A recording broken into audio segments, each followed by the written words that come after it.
Atiku, Tinubu trade tackles, ask each other to rest. This is all about 2023 general election. So the two big wigs are now trading tackles and attacking each other.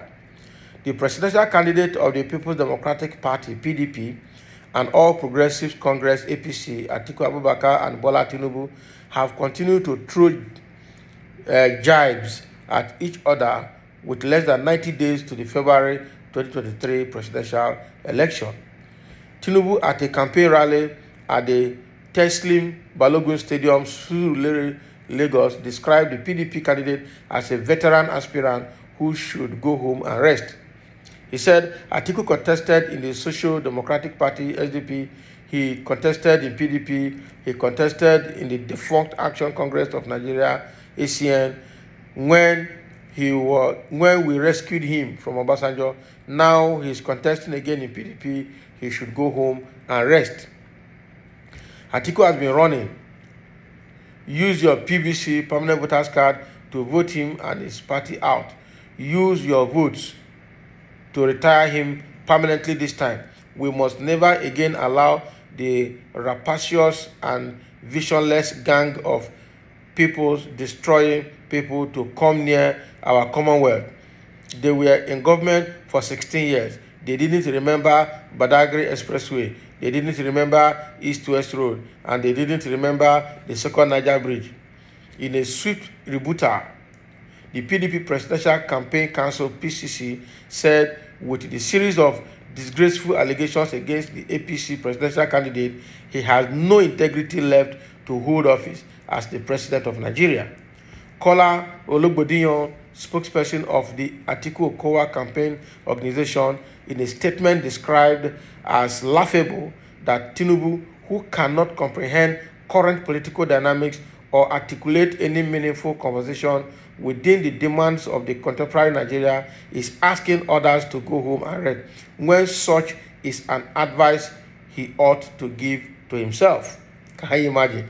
Ologbodiyan said Nigerians are in agreement that if there is any presidential candidate that must go home and rest as demanded by Tinubu, it is Tinubu himself, who has been reported as requiring support to stand, whose speeches are grossly incoherent, and who has become the butt of weird jokes among Nigerians for his many blunders. The campaign said, is it not pathetic that Tinubu, that had to forcefully lock all markets in the entire Lagos state to get a motley of crowd to attend a rancorous rally, is contemplating winning a presidential election in Nigeria? Our campaign counsels Asiwaju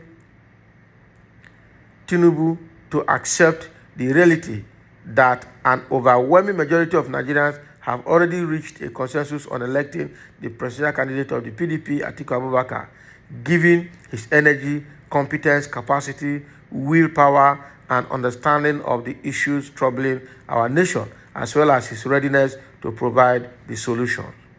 Wow. So the here is that both presidential candidates are throwing tantrums on themselves. All right. On the other side, Asiwaju Tinubu, during his Saturday outing in Lagos, the presidential rally that he had in Lagos, said PDP have had 16 years of rule in Nigeria without anything to show for it. Rather than when they were in power, they didn't remember East-West Road, they didn't remember Second Niger Bridge, they didn't remember Lagos Badagry Expressway and key facilities or infrastructures for development. That they should go and rest, and that Atiku is a veteran aspirant. He has actually came out as an aspirant under various parties, starting from ACN, SDP, PDP before now, and then I think AC or so, and then back again now to PDP, that he should rather go home and rest. Now they gave it back to him. The Atiku Okowa campaign council now gave it back to Tinubu, that first of all, everything about him is shrouded in secrecy. His age, his barely stand, he's always supported to stand, and then his speeches are not coherent. He lacks knowledge of the Nigeria of today, and everything about him is expired and laughable, and that he should also go home and rest. So now it's now left for us Nigerians. Who should we send home to go and rest between Atiku, Tinubu, and Peter Obi? That is the question. All right. If you put the three of them together, who is stronger? Who is fit? Who is younger? Who has the energy, the knowledge, the skill set, and the competence to rule Nigeria? We know. We don't want to mention name, but we know. All right. So if you look at Tinubu, he has a lot of baggages in his neck that he's not been able to offload. When he was campaigning, or when he came in to become Lagos State Governor, he provided all his primary and secondary school education certificate those times. Now, this time around, he wants to be president of Nigeria. He said he doesn't have them anymore. And that when he went to seek asylum in the U.S., hoodlums and unknown men came to his house and stole all of them and looted them. That was the word he used. To do what with it? So, and apart from that, his health issues, his family background, his sources of wealth, and all the errors he's even committing now, showing that he has probably started suffering dementia somehow, because he's proving that he lacks coordination, he lacks coherence, and he's not able to remember things effectively and vividly. So everything pointing to him is showing that he also need to go and rest. And that was why when he went to Kaduna, and after talking there, he told El-Rufai that he's a genius that turned a rotten situation to a bad one. And that was when El-Rufai said he told him to go and rest as an old man, but he refused. All right. So it means that the old age is affecting him, coupled with all the errors and blunders he's committing each time he comes out for rallies and campaigns. All right. And this is why they're shielding him from attending any presidential debate, because he will go there and cause more blunder. So he has enough things on him that should at least make Nigerians to say, man, let this man go home and rest. We will not vote you in. On the other side of Atiku, he also has his own. First of all, he has stopped attending. He has not been attending all the presidential debates that were organized. They said they don't want to be attending again.